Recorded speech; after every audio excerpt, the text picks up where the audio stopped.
recovery. We'll move to question time. Senator Collins. Thank you, President.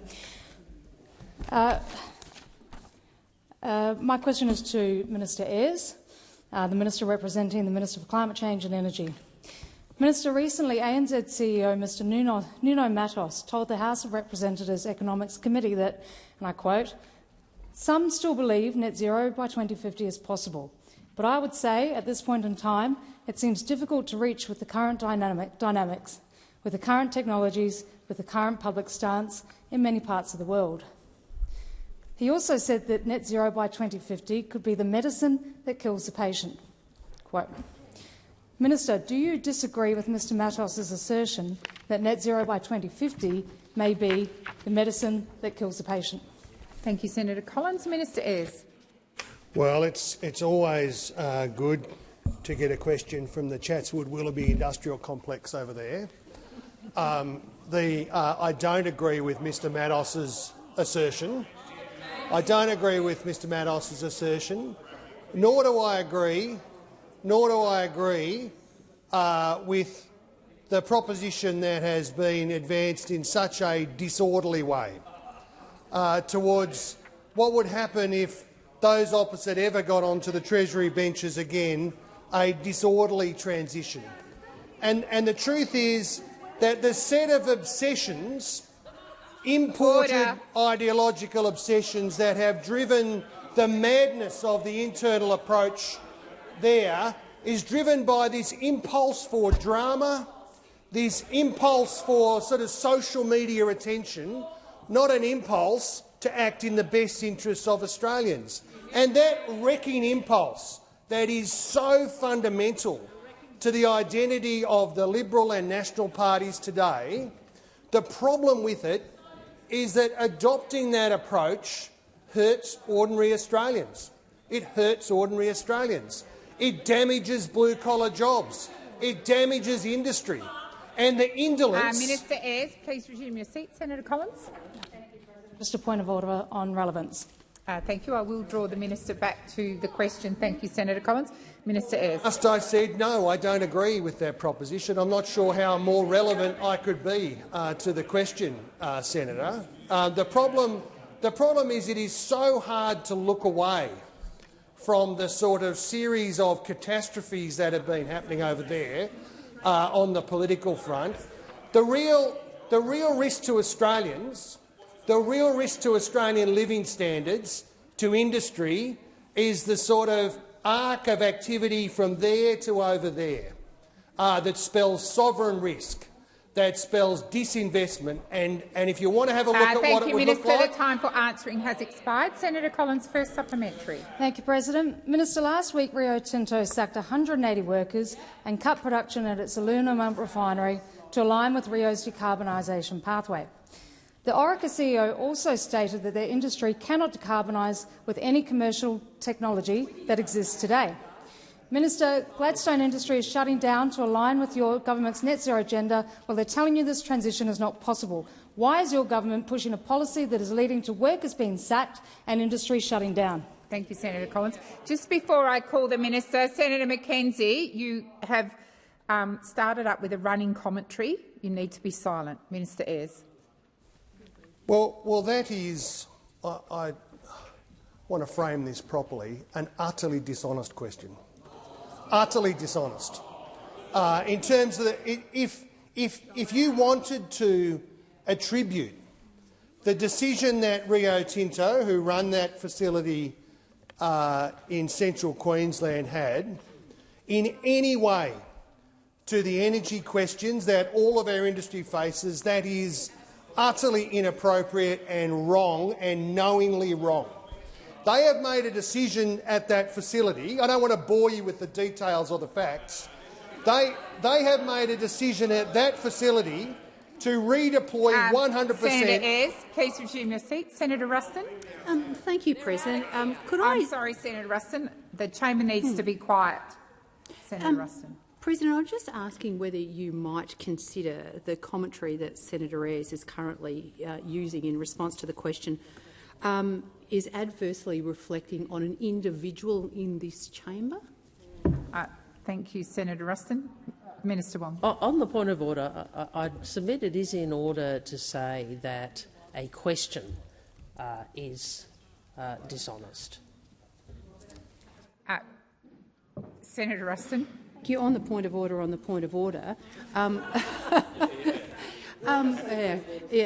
mean, a question actually is an inanimate object. It's words on a piece of paper that have been put there by a person.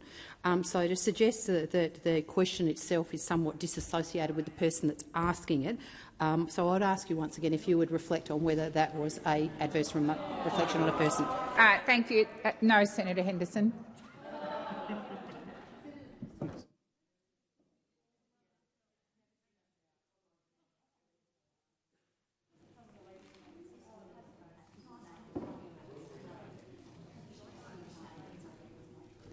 So, Senator Henderson, no, I'm responding to the no, Senator Henderson. I've asked you to resume your seat.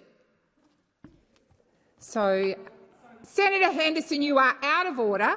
I've asked you to resume your seat. I am Senator Henderson.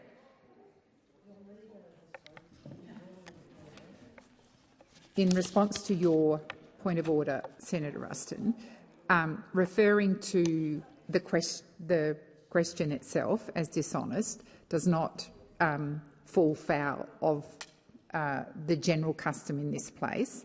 However, I think the latter part of Senator Ayres' response was starting to go that way. So I'll remind the senator of the need to be respectful and to be careful about how he frames his response. Thank you, Senator Ayres. Utterly disassociated from the reality of the decision that has been made, which is to redeploy 100% of the workers involved for a decision that is about investing in the future capability of that facility. That's what that is about, and it's utterly appalling to misrepresent it. Thank you, Minister. Senator Collins, second supplementary. Thank you, President. Minister, what is your message to the 185 refinery workers that have been sacked to align with your government's net zero by 2050 agenda? Thank you, Senator Collins. Minister Ayres. Well, my message is to repeat what it is that I've just said. The assurances that I have been given are that those workers at that Senator facility Canavan. are being redeployed from some work to other work, because what it is that the company is trying to achieve is to make sure that their waste discharge is stored appropriately and that they have a plan for the decades ahead to sustain their waste. It's got nothing to do with their emissions, nothing to do with energy. My message to those workers— Minister Ayres, please resume your seat. Senator Canavan, I've asked you on a number of occasions to stop interjecting. You are being disrespectful to me. Do not interject. Minister Ayres, please resume your seat. Senator Canavan, may I invite you at any other time to make a response? You have Tuesday night for open-ended adjournment if you want to make a response, not at question time. Minister Ayres, please continue. And my message to those workers is work with your unions, work with the local community, work with the business, work with the federal government that backs you and future investment in your sector, not the show that caused so much damage over the last decade. The time for answering has expired. Senator Whittaker. Thank you, President. My question is to the Minister representing the Prime Minister, Senator Wong. In its first term, the Albanese Labor government laid a strong foundation to build Australia's future. We did this by delivering cost of living relief, strengthening Medicare, making it easier to get a home and helping Australians earn more and keep more of what they earn. How is the government building on these foundations to continue to deliver for the Australian people? Thank you, Senator Whittaker. Minister Wong. Thank you to Senator Whittaker for the question and for drawing attention to the strong foundation that we laid in our first term. And I'm very pleased to report that the government has spent the 6 months since the election delivering for the Australian people. In the first sitting fortnight of this parliament, we legislated our commitment to cut 20% off student debt for more than 5.5 million Australian students and apprentices, and the first round of students are already starting to benefit from this cost of living measure.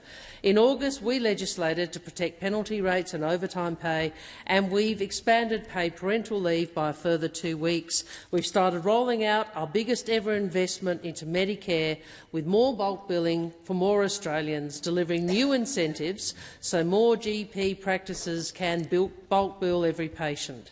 And we are building on the success of the Medicare urgent care clinics by opening even more of these clinics around the country. President, in the first term, we slashed the costs of medicines on the PBS, and in the new year, Australians will have access to even cheaper medicines, because we on this side understand what this means to so many Australians. We understand what the cost of PBS scripts means, and so from the 1st of January 2026, the cost of a PBS script will be cut to the lowest price since 2004, down from $25 down to just $25.07 for pensioners and concession card holders, because we believe no Australian should have to forego the medicine they need because they can't afford it. Thank you, Minister. Senator Whittaker, first supplementary. Australians have faced some tough challenges in recent years, particularly regarding cost of living pressures. Working together, we've seen the government's responsible economic management help ensure inflation has come down, real wages have grown and unemployment remains low. What is the government doing to help Australians continue to earn more and keep more of what they earn? Thank you, Senator Whittaker. Minister Wong. Thank you, President. Well, as Senator Whittaker reminds us, we have spent the last 6 months building on the strong economic foundations that the government delivered and built in our first term. We all know what the Liberal Party thinks. We all know that the Liberals believe that low wages are a deliberate design feature of the country's economic agenda. So they are for low wages, we are for higher wages. And when it comes to income tax cuts, who can forget at the last election the proud Dutton opposition championing higher taxes? Higher taxes. Whereas the Labor Party, the Labor government, we are delivering income tax cuts for every Australian taxpayer, with more to come. And on July 1st, we delivered another wage increase for aged care workers, introduced paid pack for the next generation of nurses, teachers, social workers and midwives, delivering bonuses for tradies. You want higher taxes, lower wages. We want you to earn more and keep more of what. Senator Whittaker, second supplementary. The Albanese Labor government is focused on building on our first-term foundation to build Australia's future. This includes the need to drive down emissions while delivering cheaper, reliable energy. What progress is the government making to build on that progress? And are there any threats that might stand in the way? Thank you, Senator Whittaker. Minister Wong. Well, thank you. Well, we understand the importance of certainty. We understand the importance of certainty, policy certainty, to deliver affordable energy. We understand the importance of energy bill relief, which is why we delivered relief. They opposed it. It's why we are focused on adding supply to the system and, as I said, providing certainty. Support and certainty. That's what we're delivering. What are they delivering? More division. More division. They haven't learned the lesson of the last election, and they certainly haven't changed. We've got the Shadow Minister for Energy gaslighting his moderate colleagues like Senator Ruston and Senator Bragg about coal. And you've got Senator Hanson with her new best friend and apparent successor, Mr Joyce, reportedly coming up with the Liberals' energy policy over dinner. How embarrassing. You have your energy policy worked out by Senator Hanson and Mr Joyce. This is what the Liberal Party has been reduced to, being dictated to by others. Thank you, Minister Wong. Your time for answering has expired. Senator Ruston. Thank you very much, President. So my question is to the Minister representing the Prime Minister, Senator Wong. I refer to the Prime Minister's correspondence to the states and territories where he demanded that, and I quote, reduce growth in hospital activity and costs to receive additional Commonwealth funding. Minister, which services does the Prime Minister think the states and territories should cut, and which patients should miss out on care? Thank you, Senator Ruston. Minister Wong. Thank you, President. We are continuing to negotiate in good faith with the states, and I think Australians do want the states and the Commonwealth to work together to improve hospitals and strengthen Medicare. We are on the record as indicating we have made an offer of an additional $20 billion in hospital funding for the states on top of record funding this year.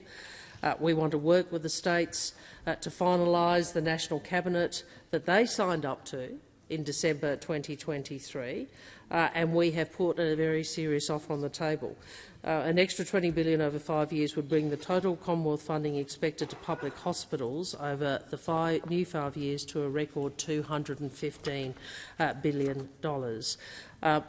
We'll continue to negotiate in good faith. We will do our part. Minister, please resume your seat. Senator Ruston.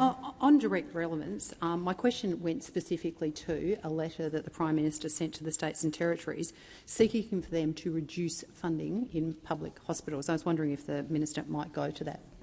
The Minister is being relevant to your question, Senator Ruston. Minister Wong. The correspondence that you refer to involved precisely the negotiation that I'm describing and precisely the offer of an additional $20 billion that I'm referencing, Senator, so it is entirely relevant. What I was going to go on to say is we will do our part by contributing to increased activity and increased funding. Obviously, the states do have to play their part too to make sure their health systems are efficient and well run. As I said, we'll continue to negotiate in good faith. We've put a substantial additional contribution on the table. We look forward to the states continuing to engage with the Commonwealth in good faith. Thank you, Minister. Senator Ruston, first supplementary. Thank you very much, President. Minister, last year only 802 new aged care beds were delivered, despite the need for more than 10,000 every year for the next 10 years. This left thousands of older Australians in hospitals waiting for an aged care bed. Why is the Prime Minister asking the states to cut hospital budgets instead of ensuring medically fit older Australians can leave hospital? Thank you, Senator Ruston. Minister Wong. Thank you, President. Thank you to Senator Ruston for the question. Well, you're right, Senator. We should be able to access. People should be able to access quality aged care, and we know that the absence of sufficient, or in a situation where aged care services are insufficient, there is pressure on the public hospital regime. And I would remind you, Senator, you are part of a government whose management of aged care was described in one word by the Royal Commission as neglect. Neglect. Now, we are working. Minister Wong, please resume your seat. Senator Ruston. Thank you. Once again, on relevance, I'm actually talking about the last 12 months, not something that happened 5 years ago. The Minister is being relevant to your question, Senator Ruston. Minister Wong. Well, Senator, you are one of the people in this place who does understand these issues, and you would know that the $2.5 billion that was cut from aged care by the government of which you were a part, that the consequences of that have been long-lasting. Now, it is the case that we want to have more aged care beds. It is the case that governments know that if you don't have sufficient support for older Australians, it does put pressure on public hospitals. Senator Ruston, second supplementary. Thank you, Minister. Going to your answer to the first question, could I ask, does the Prime Minister stand by his clear and unconditional commitment to fund 42.5% of hospital funding by 2030? And if not, what will your government's hospital funding contribution be by 2030? Thank you, Senator Ruston. Minister Wong. As I said, I think in my first answer, we do want to finalise the agreement that all governments signed up to in December 2023. National Cabinet did agree that increasing the Commonwealth's share of public hospital funding would be subject to a reasonable limit on the annual growth in costs. I think the states understand this. That is the best way to ensure we keep our public health system efficient, affordable and strong. We've put a very serious offer on the table and we'll keep working with the states. Minister Wong, had you finished your contribution? Senator Waters. Thanks very much, President. My question is to the Minister representing the Prime Minister. The Prime Minister pulled Australia out of the race to host next year's International Climate Summit. That global meeting would have brought scrutiny on the fact that Australia is the world's second biggest exporter of climate-wrecking emissions, behind only Russia. That this government has approved over 30 coal and gas mines since coming to office and 5 since the most recent election, and that you're now trying to get coal and gas approved within 30 days under environmental laws without their climate impacts on nature being considered. Is the Australian government's addiction to coal and gas the reason why the Prime Minister stopped pushing to host the COP? Thank you, Senator Waters. Minister Wong. No, and it's a pity, Senator Waters, that you don't engage more with the Pacific, because, well, it is. You know, it is. You clearly don't talk to Pacific leaders and Pacific ministers, unlike the government, which is engaged directly with the Pacific about this Conference of the Parties. So this is actually what amplifying Pacific voices means. You engage with them to resolve a negotiating position that they are backing. 100%. So just remember, when you wanted to lecture us, that we went down this path, both for the bid and all of the detailed negotiations over this last year, in very close discussion with some of the people you don't bother talking to, which is Pacific leaders and ministers. All right? And I know you're too busy lecturing us to actually talk to some of the people who are affected most by climate change, which was our primary motivation in wanting this Conference of the Parties, was to elevate Pacific experience and Pacific voices. And the discussion with Turkey and the discussion in Belém that said that Mr Bowen was involved in involved engagement at the Prime Minister, my level and Mr Bowen's level and official level to work out, in a circumstance where we were not able to get agreement to our bid, what could we get to ensure that the Pacific's experience, issues and priorities were on the agenda. And that is what Australia has achieved. And I want to thank our Pacific colleagues for working with us and the respectful, decent way in which they have engaged with us on this issue. Thank you, Minister. Senator Waters, first supplementary. Thanks, President. Australia just signed the Belém Declaration at COP, which contains the strongest language on phasing out fossil fuels that Australia has ever signed, which incidentally is exactly what the Pacific is asking us to do, that your government isn't doing. When will the government outline its roadmap to transition away from fossil fuels, including coal and gas exports? Thank you, Senator Waters. Minister Wong. It seems a little inconsistent, if I may say, President, with the first question, but that so be it. The Belém Declaration talks about a roadmap to deliver a fairer transition. It is consistent with our language from the Conference of the Parties in 2023, I think. The Australian position has not changed, and we're supporting the global transition, and we remain a reliable trading partner. Now, these are matters that are challenging. These are matters which do involve a global economic transition and an economic transition for this country. And we understand that that requires policy, requires delivery, it requires us to change the nature of the economy in which we are. You don't do it through bumper stickers, and you certainly do it by making false accusations. Thank you, Minister. Senator Waters, second supplementary. Thanks, President. It was reported over the weekend that many insiders said Australia was in a strong position to win the COP bid, that Minister Bowen had worked hard to get there, and that the Prime Minister had pulled the rug out from him when he gave up to Turkey. Why is the Prime Minister undermining his climate minister and Australia's climate potential? Thank you, Senator Waters. Minister Wong. Well, there's so much that is incorrect in those assertions. Can I make this point? If you had followed this, Senator, and you may be aware of this, we did have very broad support. You will also know there is no way to avoid or to break the impasse at a Conference of the Parties, and under the UNFCCC rules, in the absence of that impasse being broken, the conference would have reverted to Bonn, and the COP president would not have been elected until the first day of that conference, which has implications for global climate negotiations and for the Pacific. So these were the real issues that we worked through very carefully with the Pacific, and we're very pleased that we were able to achieve a whole range of propositions, including a pre-COP held in the Pacific with leaders, including pledging for the Pacific Resilience Facility and Pacific engagements in leading aspects of the negotiations. We were very pleased that we were able to achieve that with the support of the Pacific. Thank you, Minister. Senator O'Neill. Thank you, President. My question is to the Minister representing the Treasurer, Senator Gallagher.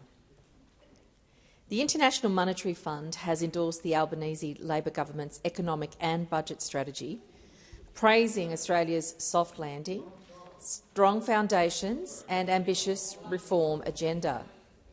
This is a significant vote of confidence in Australians' economic approach during this period of global uncertainty. Can the Minister outline what the IMF said about Australia's performance? How is the government's responsible economic management helping deliver stability, growth and resilience for Australians? Thank you, Senator O'Neill. Minister Gallagher. Thank you very much, President. I thank Senator O'Neill for that question, for a question on the economy, because those over on this side of the chamber understand how important a strong economy is to delivering services and improving living standards for all Australians. And I just take this opportunity to remind those opposite that when we came to opposite, we inherited huge deficits, $1 trillion of Liberal debt, high inflation, falling real wages and falling living standards. That is the situation that we inherited. And Senator O'Neill is right to draw our attention to the International Monetary Fund's report on Australia's economy, including on our budget and fiscal strategy, where it is a powerful endorsement of the approach that we have taken. Inflation is around a third of its peak, debt is down, real wages are growing, unemployment is low, and we've seen the creation of more than 1.2 million jobs. Well, that is not correct, and I know you're a bit of a public sector job snob. I hear it all the time, and so I take that interjection. We know you wanted to sack 41,000 public servants, and we saw how that went down.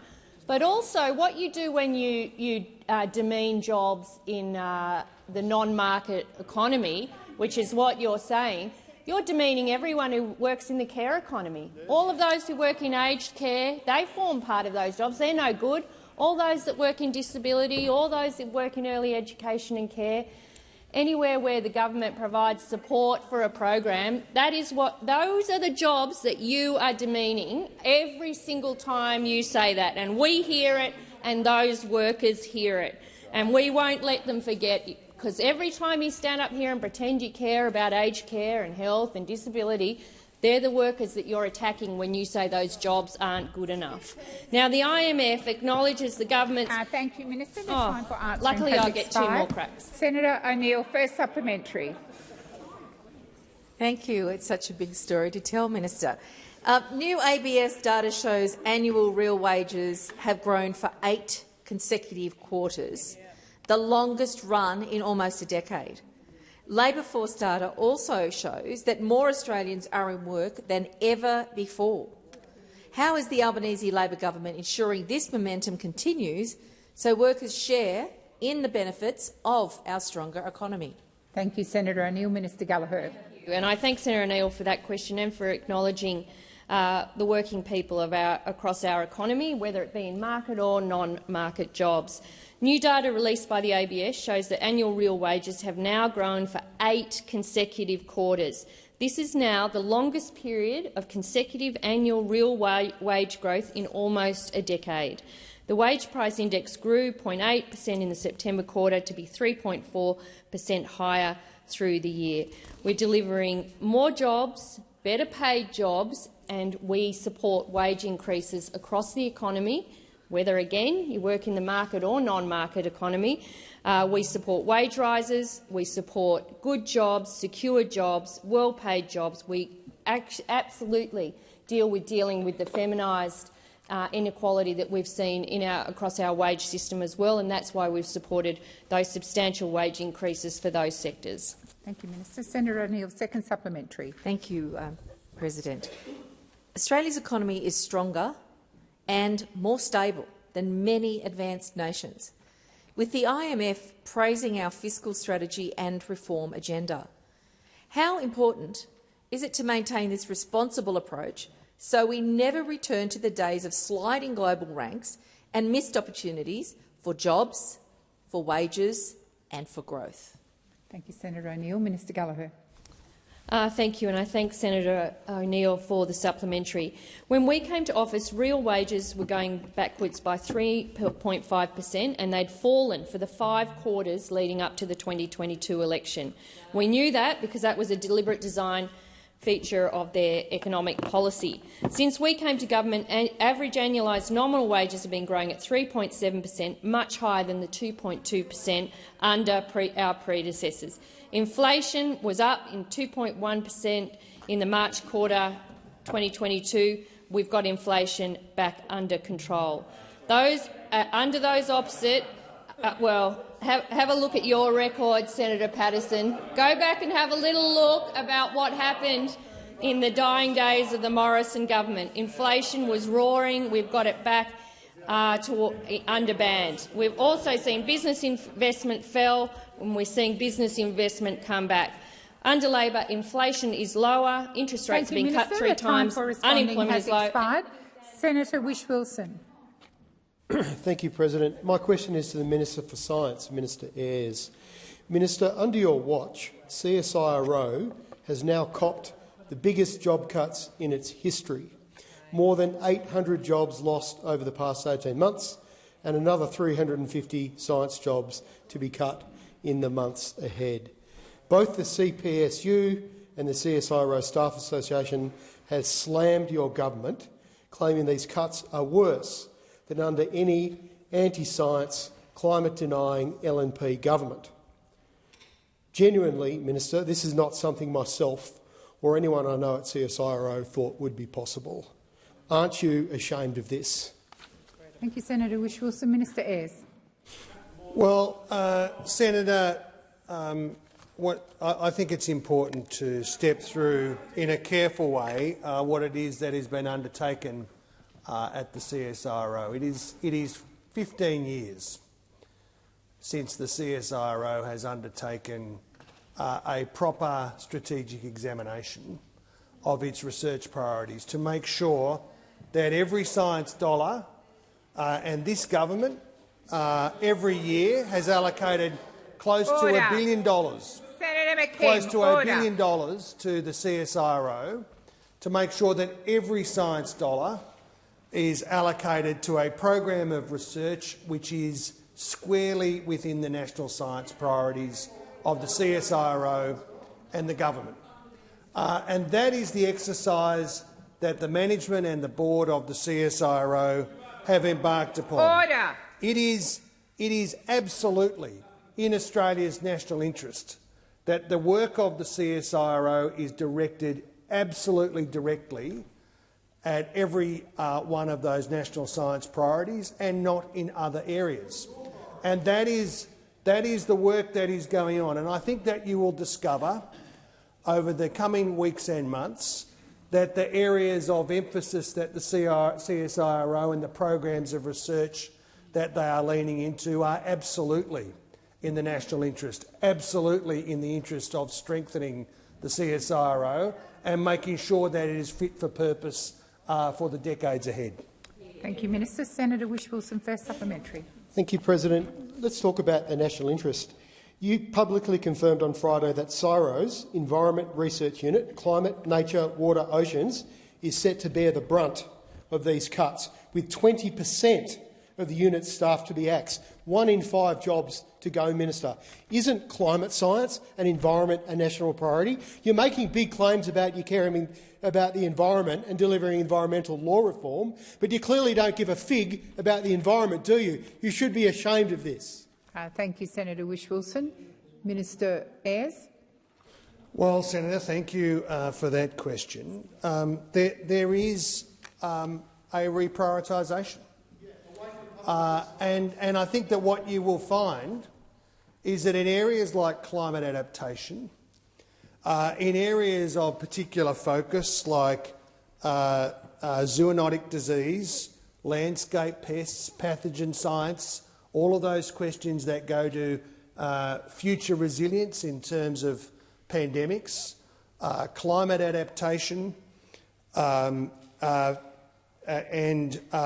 range of the areas that are squarely within the national interest and the national science priorities, that this is all about strengthening those areas. This is, of course, a difficult process. And these scientists are passionate Australians who are absolutely qualified in their areas of science, and we know that this is very difficult, but it is necessary and important work. Senator Whish-Wilson, second supplementary. Minister, what have you got to say to CSIRO staff, scientists, especially young, early career scientists, who are now going into Christmas not knowing if they will have a job next year? What message are you sending to young Australians who are aspiring to be a scientist? Thank you, Senator Whish-Wilson. Minister Ayres. Well, what I say to young Australians at school or studying at university in the sciences is that you should lean in hard and look hard for a career in the sciences, because it is important for our national interest that there will be a strong, viable, credible, effective national science institution working in a coordinated way with our university sector, our private sector research and our other science institutions on the issues that matter for Australia's future climate security, our future energy security, our future economic resilience, managing diseases, managing imported pests. These are all the priorities that the CSIRO will be focused on, and there's a lot of work to do. Thank you, Minister. Senator Canavan. Madam President, my question is to the Minister representing the Minister for Climate Change and Energy, Minister Ayres. Minister, last week the Australian Energy Council released its Delivering Australia's Energy Transition Affordability report based on a survey of energy sector CEOs. In this survey, one retail energy sector CEO told the Australian Energy Council that, and I quote, "The biggest risk to this whole transition is that the general public haven't really cottoned on to the fact that there's a cost to the transition. Governments have made promises about bill reduction, but it is not coming any time soon." A generator CEO told the survey that, and I quote, "The infrastructure required to do the renewable transition is all far more expensive than anyone expected." Another CEO said that, and I quote, "My feel is that bills will increase for at least the next decade, given the scale of capital being deployed in the industry." Minister, why are you continuing your net zero plans, given that there are predictions that power bills will increase for at least the next decade, when you promised the opposite? Thank you, Senator Canavan. Minister Ayres. Well, because it is the cheapest way of modernising Australia's electricity system. And as we go through the challenging national interest task— Minister Ayres, please resume your seat. When Senator Canavan asked that question, you could have heard a pin drop in this place.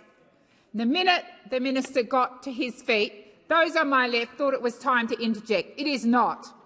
If you can't listen in silence, leave the chamber. Minister, please continue.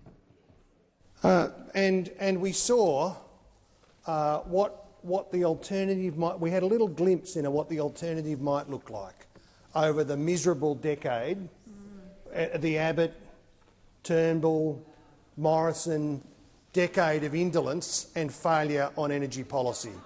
We saw what that did for Australians. What it did was that wrecking impulse that is so fundamental to your approach in this area of policy hurts ordinary Australians. It costs jobs. It costs jobs. It costs jobs when you're in government. The only difference now is that the position that the Liberals and Nationals have adopted is more extreme, more likely to lead to dislocation and disinvestment than the last decade did. Thank you, Minister. Senator Canavan, first supplementary. Thank you, Madam President. Senator Canavan. Senator McKenzie, your constant interjections are incredibly disorderly and they are rude towards the orders that I'm giving. As I said, if you can't listen quietly and in silence, leave the chamber. Senator Canavan, First supplementary. Thank you, Madam President. Minister, in its report, the Australian Energy Council itself noted that its members are concerned, and I quote from the report, that Australia's transition to cleaner energy will come with sustained upward pressure on household and business electricity prices. The report also noted, and I quote, that the large-scale capital investment required to replace and decarbonise has the potential to drive bills higher for years to come. Minister, when will Australians see a reduction in their energy bills? Thank you, Senator Canavan. Minister Ayres. Well, it's funny that you mention the Australian Energy Council. The CEO said of that organisation just last week, "We are now on a trajectory for a high renewable system, supported by gas, battery storage and pumped hydro, and that is generally going to deliver the lowest cost outcome." She then went on to say, "Keeping coal open for longer is likely to increase costs rather than decrease costs." She then went on to say, "We can't keep coal in the system forever. There are some coal plants that can run for a longer time and are a bit more reliable, but there is a large proportion that do need to exit by 2035, and we can't delay that." I just wonder why. How hard you must have had to search through what energy experts say to find something that even comes remotely close to backing your silly argument. Thank you, Minister. I think the minister has concluded. Your second supplementary, Senator Canavan. Thank you, Madam President. The minister has not answered the question of when power bills will come down. Minister, in the survey, one retail energy sector CEO noted that, and I quote, "The cost of this transition is really going to affect the people who can afford it the least." So the people that are already struggling to pay their power bills are going to get slammed with more cost. And another retail CEO said, and I quote, "So the bottom line is we're going to make a large segment of the population more vulnerable again with electricity." Minister, why are you promising net zero when it's hurting the poorest and most vulnerable in our society the most? Thank you, Senator Canavan. Minister Ayres. The plan that has been adopted and implemented by the government is far cheaper than the costly schmozzle that has been authored by you and Mr Joyce and imposed upon these profiles in Courage over here. It is cheaper, it is more responsible, it is more reliable, and the truth is that wrecking impulse that has driven the sort of set of politics that you represent. When you wreck, Australians pay. They pay in terms of jobs. They pay in terms of their bills. They've paid the consequences over the course of the last period for the decade of disinvestment that was authored by you. Senator Roberts. Thank you, President. My question is to the Minister representing the Minister for Immigration, Minister Watt.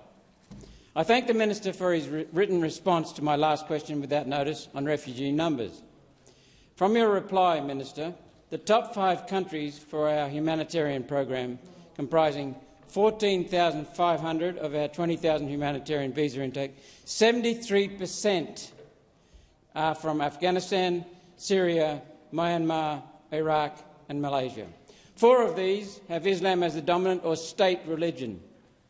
The 5th, Myanmar, is Buddhist, yet the UN Human Rights Commission prioritised Rohingya refugees who are Islamic. It seems deliberate, Minister, that your humanitarian visa program is overwhelmingly favouring Islamic refugees over Christian refugees. Why? Thank you, Senator Roberts. Minister Watt. Well, thank you, Senator Roberts, for the question. I think the last time you asked me a question about this, I pointed out that the Australian Labor Party, perhaps unlike other parties in this chamber, the Australian Labor Party proudly stands for a non-discriminatory immigration policy. We don't rule people out on the basis of their faith, on the basis of their race, on the basis of the country that they come from. And listening to the list of countries that you just provided to us, I would argue that the common feature of each of those countries is not so much their religion, but the fact that they are war-torn and that they are countries that people are fleeing because of concerns for their safety. So Senator McKim seeks to keep interrupting. It's a Minister Watt, I've got Senator Wong on her feet. I'm sorry, Senator Payne, you don't want me to take a point of order. Senator, President, there have been interjections from that particular senator, Senator McKim, through the previous question that was asked by the Greens, and now through this. I would ask you to ask him to cease the interjections on this minister. Thank you, Senator Wong. I have personally called Senator McKim to account on the previous questions, and I just called order. I am reluctant always to interrupt those that are either asking or answering questions. But Senator McKim, just cease. Thank you. Minister Watt, please continue. Thanks, President. So, as I was saying, our government and the Labor Party stands for a non-discriminatory immigration policy, and we don't discriminate against people on the basis of their faith. Now, as Senator Ayres was mentioning, I think what we're seeing here and hearing here from One Nation is foreshadowing where we're going to see the coalition end up on immigration policy in a matter of weeks, because we know that's what happened when it came to net zero policy. It started with One Nation railing against wind farms and railing against net zero, and then it spread to the National Party, and then it spread to the Liberal Party, and then it even spread to the so-called moderates in the Liberal Party, who had to cave in to the Conservatives and the Nationals and One Nation on their opposition to net zero. So I think what we're seeing here, I predict we will see within a matter of weeks, is the immigration policy of the Liberal Party. Hello, Senator Duniam, you're in charge now, along with Senator Scarr. And Senator Scarr might have to face the situation where he has to explain to those Brisbane multicultural groups why he's followed One Nation when it comes to immigration policy. Thank you, Minister Watt. Senator Roberts, order. Senator Roberts first. Senator Roberts, just wait on calming the chamber down. Please continue. First supplementary. Thank you. Your letter admits Australia has not issued one humanitarian visa in Nigeria, yet the current United Nations Human Rights Commission guidance since 2016 promotes protecting Nigerian Christians from Islamists, citing hundreds, now thousands of deaths. Similar guidance exists for protecting Christians in Islamic Pakistan, Iran, Eritrea and the Democratic Republic of Congo. Minister, are you cherry-picking which United Nations Human Rights Commission guidance you follow to exclude Christians and favour Islam? Thank you, Senator Roberts. The time for asking has expired. Minister Watt. No. Senator Roberts, second supplementary. Thank you. Minister, it is a person's religion, for instance Christian, in an Islamic country that places them in danger, which is the reason for the United Nations Human Rights Commission guidance in that country for their own safety. Yet your letter says you can't tell me how many of the humanitarian visas issued are for that reason.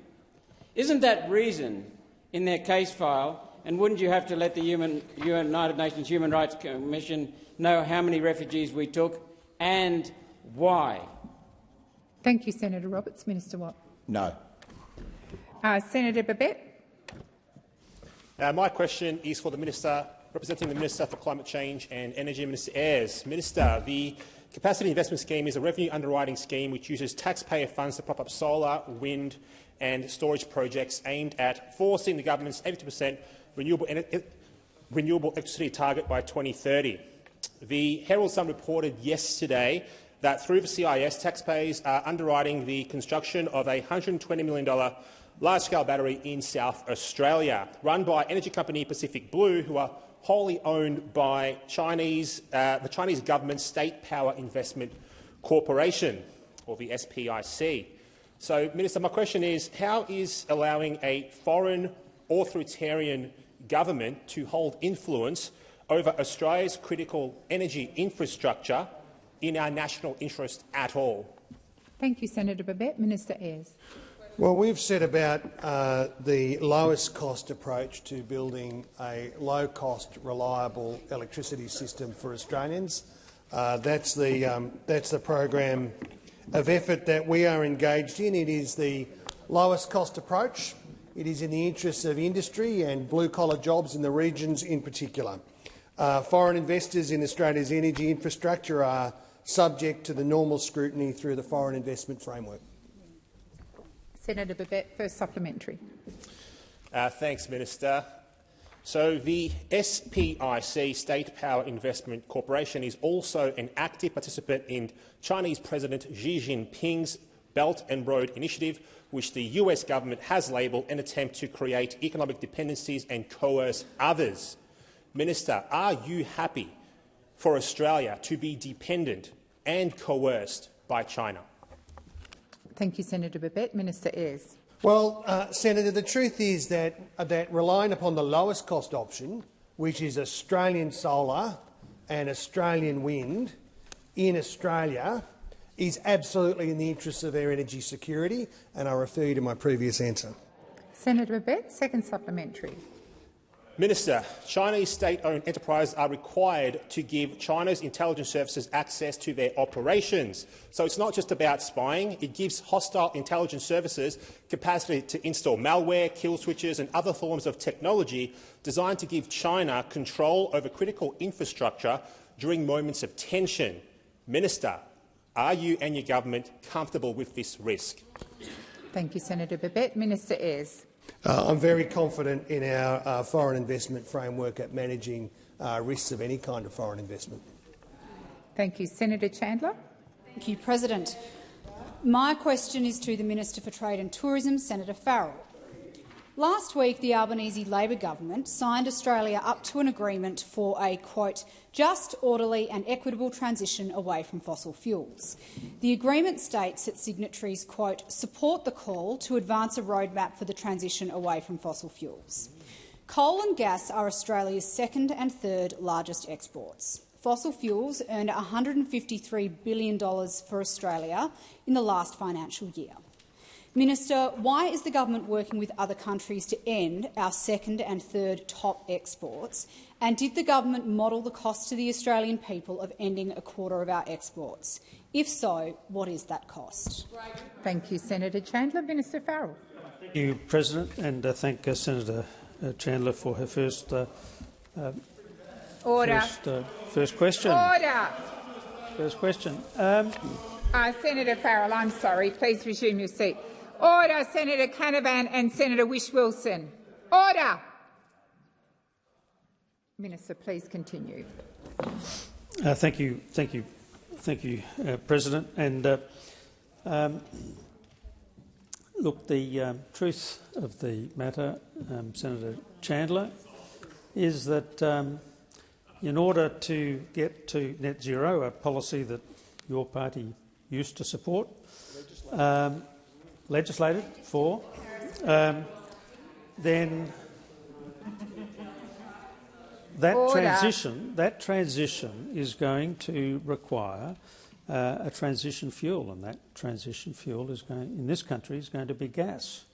And this government makes no apology whatsoever for saying that gas is part of the mix to get to net zero. And I don't believe that there's anything inconsistent with what we signed last week with the policies that this government has adopted, the sensible policies.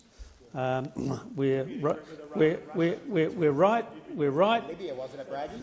Minister, thank you. Senator Chandler. Point of order on relevance. I'm sorry, President. Senator Chandler. Order on my right. Order. Order. Minister Gallagher. Senator Chandler. Thank you, President. Point of order, and it is on relevance. I asked quite specifically about the government modelling of the cost to the Australian people of ending a quarter of our exports. The Trade Minister has gone nowhere near answering that part of the question. Senator Chandler, there was quite a preamble to that question, and the minister is being relevant to the question. Minister Farrell, please continue. Thank you, President. Senator Chandler, we don't need any modelling to know that we are going to need gas in the mix to get to net zero. Senator Canavan. Senator Canavan. Senator Canavan.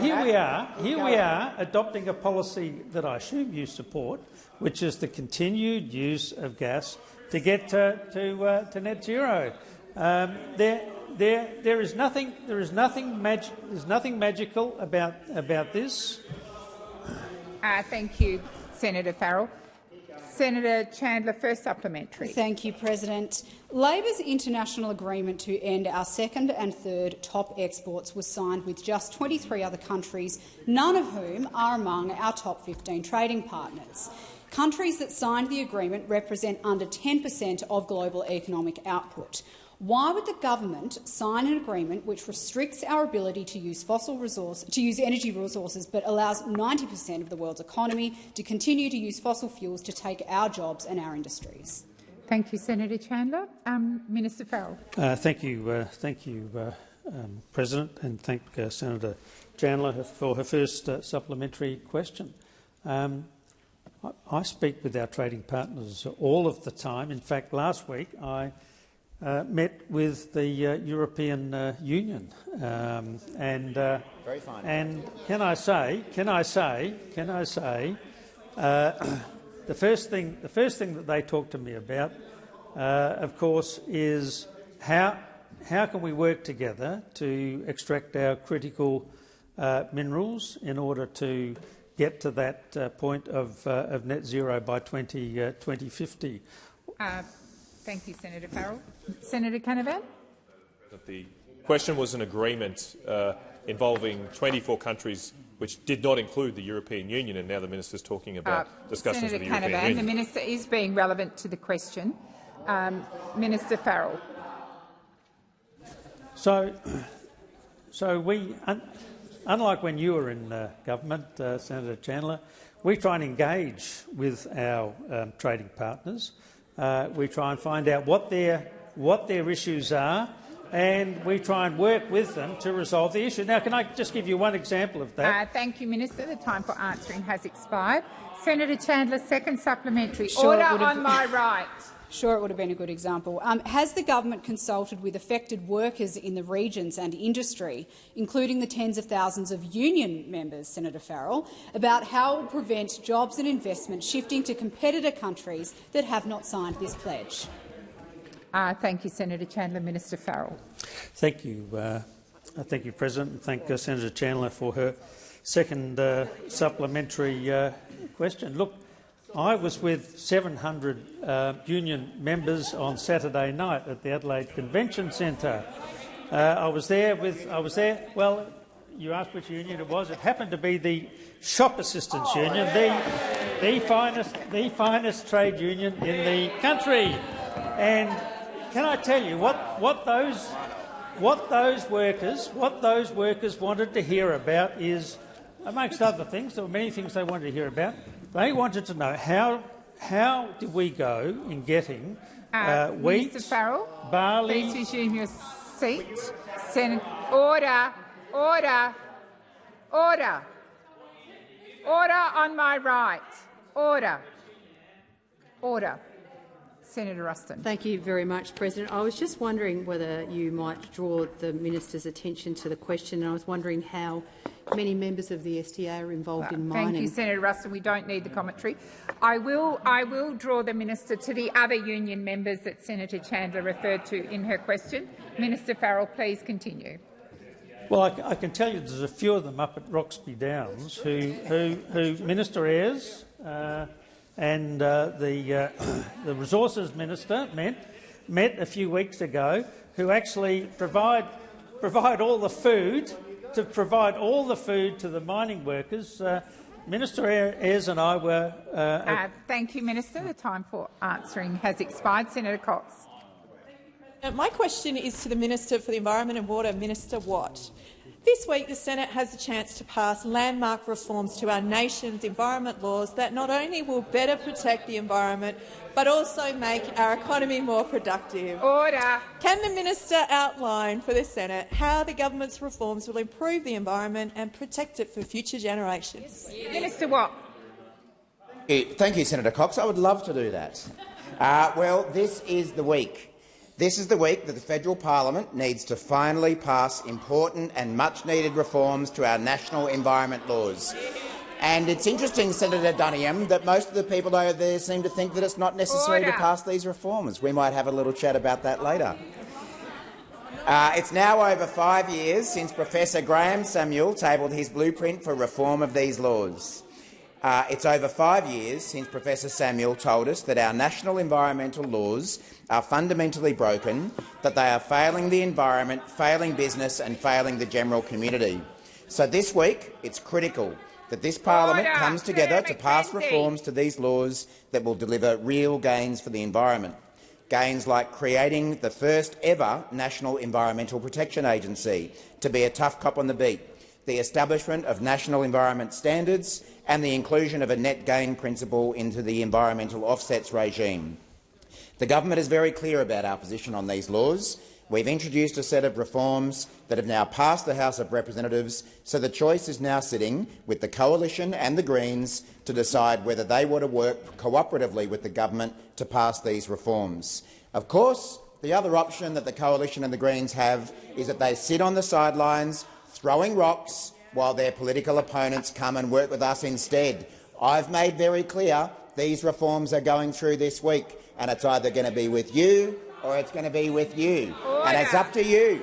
If you sit on the sidelines, we go with them. If you sit on the sidelines, we'll go with you. Just have a little think about that as the week rolls on. We all know how it worked out for both these characters over the last federal election when they were sitting on the sidelines throwing rocks and blocking progress. They went backwards, and the Australian people had their say. Thank you, Minister. Order. Order. Senator Smith, Minister Watt and Senator Duniam. Senator Cox, first supplementary. Thank you, President. Improving these laws is not only going to be better for the environment, but will also boost productivity by speeding up approvals for key projects. It will also help address some of the long-standing issues in our society, particularly the supply of more housing and the rollout of more renewable energy projects. How will these reforms deal with these issues, and what will the cost be to the economy if these laws are in fact not passed this week? Thank you, Senator Cox. Minister Watt. Thanks, Senator Cox. Well, we saw in answer to the primary question a number of coalition figures asking what the rush is, so perhaps they might want to listen to this answer, because a key focus of our reforms is removing the duplication in the federal and state approvals and assessment systems for projects, all while maintaining strong environmental standards. I spoke in the previous answer about the benefits for the environment in these reforms, and our laws will also enhance our ability to enter bilateral agreements, a new streamlined assessment pathway and the greater use of regional planning to identify upfront go zones and no-go zones for development in a particular region. Now, these reforms are designed to speed up the delivery of the homes, renewable and other economic projects that we desperately need, because under the current laws that we're seeking to reform, we've seen project approval times blow out from a median time frame of 48 weeks at the turn of the century to 118 weeks now. That's why we need to move on these reforms to get the homes, renewables and other projects we need, and we need to do it this week. The time for answering has expired. Senator Cox, second supplementary. Thank you, President. The EPBC Act has been around for more than 25 years, and it's been 5 years since an independent review into the Act recommended sweeping changes, most of which have been dealt with in your proposed reforms. The issues with these laws have been well ventilated and are well understood by the community. So why is it so important that these laws are passed by the Senate this week? What are the risks if this is delayed yet again? Thank you, Senator Cox. Minister Watt. Well, thanks, Senator Cox. Not only has it been 5 years since we had the Samuels review handed down to the then Environment Minister, Susan Lee, providing his recommendations, but it's been 2.5 decades since these laws came into effect, and they haven't been properly updated since. In that time, we've seen our natural environment go backwards. Watt, please resume your seat. Senator McKenzie. Just on a point of order, understanding Order 73.1, questions applied to a piece of legislation that's in front of a committee.